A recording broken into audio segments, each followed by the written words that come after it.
नमस्कार, मैं त्रिभुवन चौहान हूं और हमारे साथ आज यहाँ पर UKSSC के सचिव श्री संतोष बडोनी जी हैं। हमारे साथ ही पोल गोल बहुगुणा जी भी हैं और विजय रावत जी यहाँ पर साथ हैं। पहले बहुत बहुत स्वागत सर आपका। नमस्कार, स्वागत, धन्यवाद। सर, एक बड़ी खबर अभी चल रही है, वीपीडीओ या वीडियो के जो रिजल्ट निकला है उसके बाद बड़ी धांधले की बातें हो रही हैं और बहुत सारी चीज़ें हो रही हैं, तो उसके बारे में कुछ कहना चाहेंगे सर?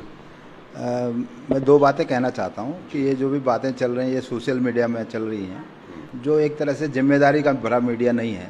एक बात तो ये है, जो उसमें कुछ कह देता है उसका जिम्मेदारी नहीं लेता है कभी। और दूसरी बात यह है कि जब कोई भी एग्ज़ाम आप बड़ा इस तरह का बड़ा एग्ज़ाम करते हैं, बड़ा परिणाम निकालते हैं, तो उसकी तुरंत आलोचना होने शुरू हो जाती है, जो बेसिकली उन कैंडिडेट्स के द्वारा होती है जो उसमें सेलेक्ट नहीं हो पाए हैं। वो इसका कारण एक फ्रस्ट्रेशन हो सकता है या कुछ इंटरेस्टेड पार्टी जो उसमें हो सकती हैं जो इस तरह की बातों को हवा देती हैं। तो इस तरह का जो आलोचना है वो हर परीक्षा में आती है और वो बेसिकली कुछ ज़्यादातर उनमें कोई तथ्य नहीं होता है। जी, एक बाहर जो सहायक लेखाकार के कुछ बच्चे इकट्ठा हो रखे हैं, उनको ये डर है कि कहीं सहायक लेखाकार की परीक्षा रद्द ना हो जाए। बहुत मेहनत करी है उन्होंने, वो अभी मैठाणी जी से मिलके भी गए, उस पर क्या कहना चाहते हैं? अभी तक उसको रद्द करने का कोई भी निर्णय नहीं हुआ या किसी भी तरह का कोई निर्णय अभी तक नहीं हुआ है और उसको हम कमीशन में बाकायदा रखेंगे। और वो ऐसे सब बातें, एक परीक्षा का निरस्तीकरण एक बड़ा मुद्दा है, कोई छोटा मुद्दा नहीं कि एक आदमी उसमें डिसीजन कर ले या कमीशन में इस तरह से डिसीजन हो जाए। पूरा आयोग बैठकर उसमें पूरे विचार विमर्श के साथ और तथ्यों के साथ डिसीजन करेगा, क्योंकि आप जानते हैं कि आयोग का छोटे से छोटा निर्णय भी जुडिशियल रिव्यू में जाता है। हर एक हम 442 रेट हमारे पास अब तक आ चुकी हैं, तो हम जो डिसीजन ले रहे हैं वो जुडिशियल रिव्यू में जाता है, तो वो सारे डिसीजन रिस्पॉन्सिबिलिटी से होते हैं और जब तक कोई डिसीजन नहीं हो जाता तो ये कहना उचित नहीं है कि उसे निरस्त किया जा रहा है। सर सबसे बड़ा सवाल एक ये उठ रहा है कि जब उत्तराखंड जो लोक सेवा जो आयोग है 2.5 लाख बच्चों की परीक्षा एक शिफ्ट में करा सकता है, तो UKSSC क्यों एक शिफ्ट में परीक्षा नहीं करा पा रहा है? नॉर्मलाइजेशन जो आप करवा रहे हैं, क्योंकि बच्चे कह रहे हैं कि इसमें समझ नहीं पा रहे हैं कि जिस बच्चे के जिसके नंबर है किसी का कम हो रहे हैं किसी के बढ़ रहे हैं, इसमें समझ नहीं पा रहे हो, असमंजस में बच्चे, तो एक शिफ्ट में क्यों नहीं हो पा रहा है ये सब चीज़ें? आप UKSSC को UKPSC से कंपेयर ऐसे ही कर रहे हैं जैसे कांच का गिलास और स्टील का गिलास। बेसिक बात यह है कि हमारा जो रिजल्ट होता है वो एक ही परीक्षा से होता है। UKSSC के पास 3 चरण हैं परीक्षाओं के एक सिलेक्शन में। प्री एग्ज़ाम है, मेंस एग्ज़ाम है और फिर इंटरव्यू है। इसलिए हमारा एग्ज़ाम जो सिंगल एग्ज़ाम है बहुत हाई स्टेक एग्ज़ाम है। दूसरी बात, जो अरेंजमेंट हम कर रहे हैं अभी वो शायद UKPSC भी नहीं कर रहा है, क्योंकि हमारा सिंगल एग्ज़ाम है। जैमर हम लगा रहे हैं, बायोमेट्रिक हम हर एग्ज़ाम में कर रहे हैं, हर एक आदमी के हर लेवल पर कर रहे हैं। और उसके लिए आपको ये ऐसा सेंटर नहीं चुन सकते रीजनल या जो ऐसा सेंसिटिव एरिया नहीं चुन सकते जो वही एग्ज़ाम ख़राब हो जाए। अगर 3 लाख बच्चों ने एक एग्ज़ाम दिया है और वो ख़राब हो गया तो आपको कम से कम सरकार को 7 करोड़ की इस पर व्यय आता है। तो बहुत सारी सेंसिटिविटी, हम UKPSC से आप हमारी तुलना करेंगे तो वो शायद उचित नहीं है। तो नॉर्मलाइजेशन का प्रावधान क्यों है? ऐसा नहीं हो सकता है कि इस प्रकार के एग्जाम हम करें कि उसमें नॉर्मलाइजेशन की जरूरत ही ना पड़े? जब भी कोई एग्ज़ाम एक शिफ्ट से ज़्यादा जाएगा, जो कि जाएगा, अभी तो आप 2.5 लाख का एग्ज़ाम करा रहे हैं, कल 4 लाख फॉर्म आ सकते हैं, 3 लाख तो पहुंचने वाले हैं, तो उसने अल्टीमेटली शिफ्ट में होना है। तो नॉर्मलाइजेशन से आप भाग पाएंगे ऐसा संभव है नहीं। नज़दीक ही आपको कोई भी एग्ज़ाम ऐसा मिलेगा जब 6-6 लाख फॉर्म आएंगे, तब आप क्या करेंगे? तो नॉर्मलाइजेशन तो जब भी एक शिफ्ट, क्योंकि तब आप मेरे पास ज़्यादा शिकायत लेके आएंगे जब 3 शिफ्ट में से एक ही शिफ्ट से सब बच्चे निकल जाएंगे। तो इसलिए नॉर्मलाइजेशन है कि जो पेपर हो गया है उसके बाद उसके कठिन और इजी का रिस्पांस के आधार पे, पेपर होने के आधार पे रिस्पांस तय हो जाए और जो कठिन पेपर हुआ है उसमें बच्चों को थोड़ा एक्स्ट्रा मार्क मिलता है, जो सरल पेपर हुआ है उसमें थोड़ा सा मार्क्स उनका घटता है, सरल हुआ है उसमें बढ़ता है और कठिन में थोड़ा घटता है। तो यही नॉर्मलाइजेशन जो बहुत ज़रूरी है, अदरवाइज एक ही बैच से निकलेंगे तब आप शायद ज़्यादा शिकायत लेके हमारे पास आएंगे। अच्छा सर, अब की बार भी देखा गया कि 12 से अधिक क्वेश्चंस गलत थे जिनको बाद में डिलीट कर दिया गया। ऐसा क्यों होता है सर? पीछे भी एक पेपर था तो उसमें 332 प्रश्न गलत थे और फिर उनको डिलीट किया जाता, कहीं ना कहीं ये और जबकि पेपर में रखने के बाद उन पर आपत्ति लेना वो एक डेमोक्रेटिक तरीका है, वो एक बहुत जरूरी। आयोग जो है, जो विषय विशेषज्ञ हैं उनकी राय लेते हैं और उनकी राय पे ही जो डिसीजन होता है वो लिया जाता है। जो जब पेपर हम आपत्ति प्राप्त करते हैं एग्जाम में रखने के बाद क्वेश्चन को, तो हर आपत्ति को 3 सब्जेक्ट एक्सपर्ट देखते हैं। जो राय देंगे, अगर वो समझते हैं कि प्रश्न इसको हटाने लायक है, डिलीट करने लायक, तो वो डिलीट होता है। जिसमें की चेंज है, माने ऑप्शन चेंज हो गया तो वो ऑप्शन चेंज किया जाता है। तो वो अक्रॉस द एग्जाम एक ही है, ये नहीं है कि बंद होगा परीक्षा में ये हो गया। वो तो जब आलोचना हो जाती है तो प्रश्नों को भी उठा लिया जाता है, तो वो एक सही तथ्य नहीं है। और अक्रॉस द एग्जाम ये प्रक्रिया है और विशेषज्ञ आधारित प्रक्रिया है। ये आयोग का कोई इसमें डिस्कशन नहीं है, ना आयोग इसमें कोई योगदान करता है। नहीं, पर सर आयोग कहीं ना कहीं प्रश्न पत्र जब बनता है उसमें तो डिसीजन लेता होगा, और वो कमेटी जो आप बोल रहे हैं बाद में चयनित होती है कि प्रश्न अच्छा है या गलत। अगर वो शुरुआत में ही हो जाए, पहले पेपर देने से पहले ही, तो ये प्रश्न है कि प्रश्न गड़बड़ क्यों हो जाते हैं, ये आपका प्रश्न है। तो उसके बहुत सारे रीजन हैं। एक कि जो ज्ञान है, जो तथ्य हैं, वो बदलते रहते हैं। कभी कभी सामान्य ज्ञान जैसे परीक्षाओं में क्या होता है कि व्यूज हो जाते हैं, एक किताब में एक व्यू है, दूसरी किताब में दूसरा व्यू है। आप उत्तराखंड के इतिहास में खासतौर से इसे देखेंगे कि जितने भी राइटर्स ने लिखे हैं उन्होंने अलग अलग फैक्ट्स लिखे हैं, तो उनके आधार पर चैलेंज होता है। तो इसलिए मैं कहता हूं कि उसको फिर 3 एक्सपर्ट देखते हैं। तो प्रश्नों की गड़बड़ी होना या प्रश्नों में आपत्ति आने का कारण होना, ये कभी कभी पाठ्य सामग्री बदलने से, राइटर के व्यूज़ बदलने से, ओवर द टाइम फैक्ट्स और तथ्य बदलने से, तो इसलिए ये आपत्ति का मौका दिया जाता है कि वो जो गड़बड़ी है वो भी ठीक हो सके। इससे जुड़ा हुआ सर एक सवाल मेरा ये भी है कि जैसे मैंने अभी अध्यक्ष साहब का भी इंटरव्यू लिया था, तो उनका ये कहना था कि जो कोचिंग सेंटर हैं अलग अलग, उसमें अलग अलग उनके उत्तर रहते हैं। तो इसमें बच्चे बड़े कंफ्यूज हैं कि बुक कौन सी पढ़ें और किसकी बुक पढ़ें, क्योंकि अभी जो आपने बता रहे हैं कि पर्सन अलग अलग हो जाते हैं। फॉरेस्ट गार्ड में सेम क्वेश्चन आ रखा था, वहाँ एक्सेप्ट हो गया, लेकिन अभी जो इसका वीडियो का एग्जाम हुआ उसमें वो एक्सेप्ट नहीं हो पाया। तो ये सब चीज़ें क्यों हो रही हैं? बेसिकली जैसा मैंने आपको बताया कि विशेषज्ञ आधारित है बुक्स, हम कोई बुक रिफर ही नहीं करते। आयोग कोई भी बुक फॉरेस्ट गार्ड में एक्सेप्ट हो गया वो सवाल, और अभी जो वीडियो का एग्जाम जो हुए थे उसमें एक्सेप्ट नहीं हो पाया यूके। अगर कोई आप कोई स्पेसिफिक प्रश्न हमें दिखाएंगे तो अल्टीमेटली हम भी उसे एक्सपर्ट राय ही लेंगे। तो बेसिक मसला यही है कि हम कोई किताब रिकमेंड नहीं करते कि आयोग कोई किताब रिकमेंड करके इस किताब से। आयोग बेसिकली एक पाठ्यक्रम रिकमेंड करता है, हर एग्जाम के लिए एक पाठ्यक्रम देता है ट्रांसपेरेंसी से, और वो पाठ्यक्रम से हम एग्जाम लेते हैं। एनसीईआरटी, जहाँ एनसीईआरटी लागू है वहाँ एनसीईआरटी से, जहाँ स्टेट गवर्नमेंट में जो चल रहा है जैसे पॉलिटेक्निक का पाठ्यक्रम है उसको हम रखते हैं, जहाँ यूनिवर्सिटीज़ में हमारी चल रहा है उनको हम रखते हैं। तो उस हिसाब से हम एक पाठ्यक्रम देते हैं जो हमारे राज्य क्षेत्र में चल रहा है। तो बाकी बुक्स का रिकमेंडेशन हमारा काम नहीं है। बुक्स तो बच्चों को तैयार करनी है या विशेषज्ञों को रिफर करनी है, ये दोनों वहाँ है। चलिए एक प्रश्न सर, थोड़ा वीडियो पे आ जाते हैं दोबारा। जो अनियमितताएं आप बोल रहे हैं कि अनियमितताएं इस तरह से नहीं हुई हैं, नॉर्मलाइजेशन भी हुआ है, वो ठीक हुआ है या सभी तरीके से, लेकिन कई कतिपय, मैं आपको एक उदाहरण थोड़ी देर पहले भी बोल रहा था, कतिपय ऐसे भी रिजल्ट्स देखने को मिल रहे हैं कि आपके पड़ोस का एक बच्चा जिसको आप बचपन से देखते हुए आ रहे हैं, और वो ना तो पढ़ने में अच्छा था और ना ही किसी और चीज़ में, लेकिन उसका वीडियो में सिलेक्शन हो जाता है, और ऐसे कई टॉप पे बच्चे बैठे हुए हैं। तो उनके बारे में क्या कहेंगे सर आप? मैं एक बात क्लियर करूंगा कि आयोग किसी भी गड़बड़ी को ख़त्म करने के लिए और या कम करने के लिए प्रतिबद्ध है, और आयोग हर परीक्षा के परिणाम के बाद 15 दिन आपत्ति का समय देता है हर एक कैंडिडेट को। तो कोई कैंडिडेट अगर कोई शिकायत करना चाहता है तो वो तथ्यात्मक शिकायत करे, न कि सोशल मीडिया में अनर्गल बातें करे। जिम्मेदारी उनको भी लेनी चाहिए जिन्होंने देखे। जैसे आप कहें कि कोई पड़ोस में रह रहा है तो दिख गया, तो किसी ने देखा है तो वो उसका बात रखे। हम कहते हैं कि आपका सबका सहयोग चाहिए एग्जाम इम्प्रूव करने के लिए, केवल आयोग ही एक पार्टी नहीं है, इसमें बहुत सारे पक्षकार, आप भी पक्षकार हैं, मीडिया भी एक पक्षकार है, बच्चे भी पक्षकार हैं, और उनको हम बार बार रेफरेंडम लेते हैं। आपने बहुत मौके हुए हैं जब हमने बच्चों से पूछा कि हमें ये करना चाहिए कि नहीं करना चाहिए। तो आयोग सबकी राय से काम कर रहा है और उनको मौका दे रहा है आपत्ति करने के लिए।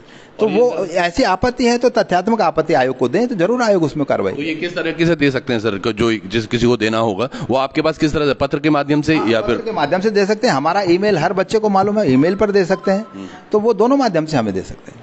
अभी तक कितनी आपत्ति इस वीडियो वाले मामले की आप तक पहुंची है बडोल जी? अभी 6-7 आपत्तियां मिली हैं, वो ज़्यादातर प्रश्नों से रिलेटेड हैं। जैसे आपत्तियां आपने उठाई वो नहीं है, पर प्रश्नों की आपत्ति जैसा मैंने बताया कि वो विषय विशेषज्ञ आधारित मसला है।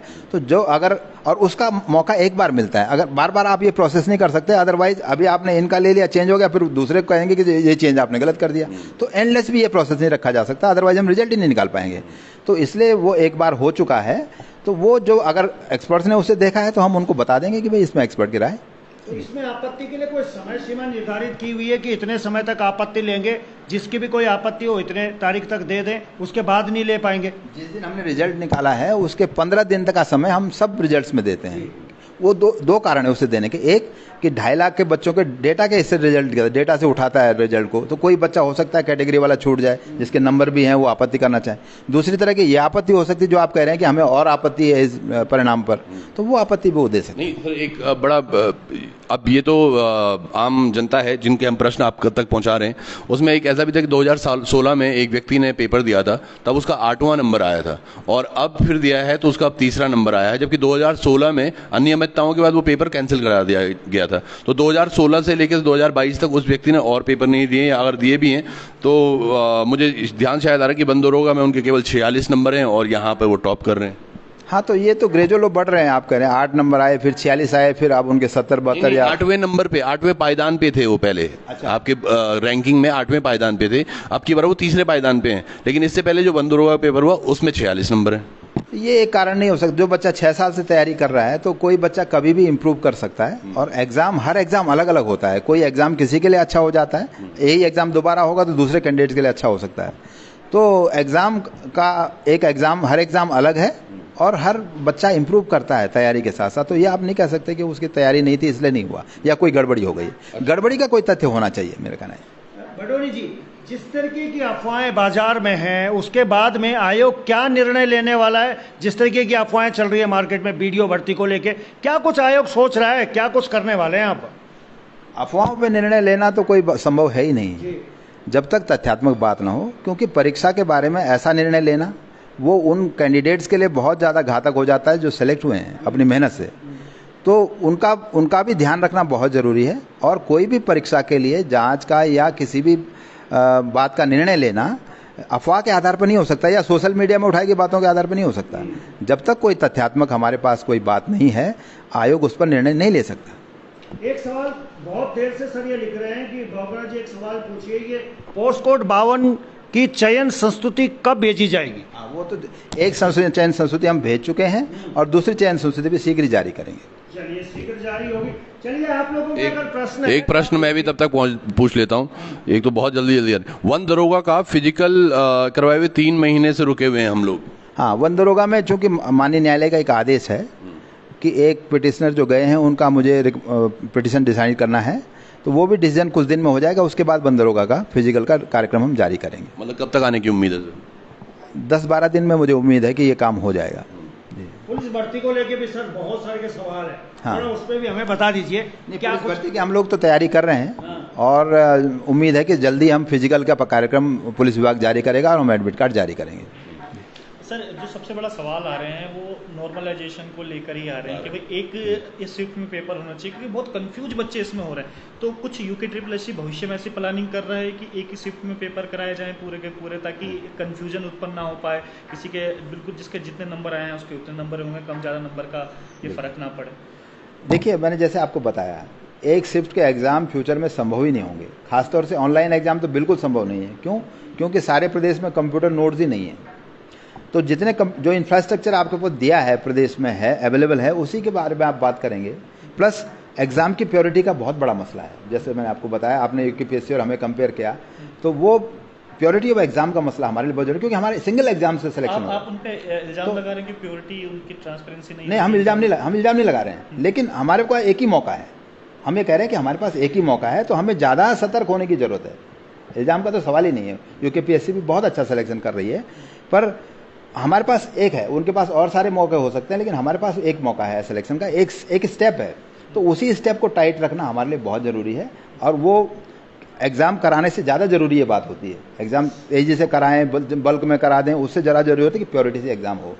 तो इसलिए आप ये नहीं कह सकते कि मल्टीपल शिफ्ट के एग्ज़ाम नहीं होंगे। मल्टीपल शिफ्ट के एग्ज़ाम होंगे और उनमें नॉर्मलाइजेशन होगा। हाँ, अब नॉर्मलाइजेशन बच्चे रेलवे का भी एग्ज़ाम दे रहे हैं, एसएससी का भी एग्ज़ाम दे रहे हैं, जिसमें 100 शिफ्ट होती हैं, तो वो बता सकते हैं हमें कि वहाँ के फॉर्मूला और हमारे फॉर्मूला में क्या फ़र्क हो रहा है, क्या उन्हें इससे कोई दिक्कत है। अगर कोई दिक्कत नहीं है तो जो सिद्धांत पूरे भारत में चल रहा है वो सिद्धांत यहाँ भी चलेगा, और चलना चाहिए। इसको कोई बच्चों को भी स्वीकार करना चाहिए, इसमें कोई मैं गलती नहीं समझता। सहायक लेखाकार को लेकर बहुत सारे के बच्चे लिख रहे हैं सर, इसके परिणाम कब जारी होंगे?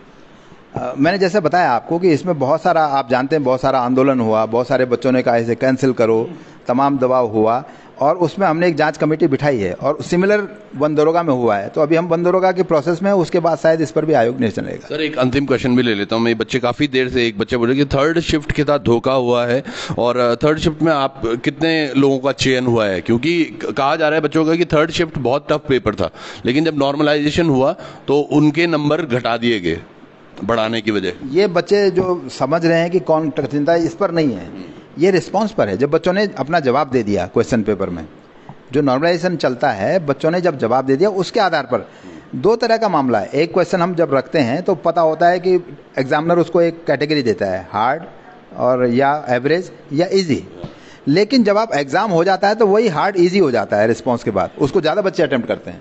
तो नॉर्मलाइजेशन रिस्पांस के बाद का मसला है। तो बच्चे जो समझ रहे हैं कि हमारा पेपर हार्ड था, वो बात नहीं है। रिस्पांस के आधार पर जो हार्ड था वो नॉर्मलाइजेशन प्रोसेस में आता है। इनका मानना क्या है सर? मैं ये जनता की बात, क्योंकि कुछ बच्चों से मैं बात कर रहा था, उनका कहना है दरअसल हुआ क्या कि थर्ड शिफ्ट में जो लोग थे और सेकंड शिफ्ट में जो लोग थे, इनको पेपर लीक, मतलब वो अपनी उनकी पेपर लीक हो गए तो उनको सारे क्वेश्चंस पता थे, इसलिए वो, क्योंकि ये बच्चा बोल भी रहा है वही, तो मैंने सोचा आपसे पूछ लेता हूँ। ऐसा नहीं, पेपर लीक का कोई मामला है तो वही मैं कह रहा हूँ कि ये सब बात ऐसे लूज में कहने की नहीं है।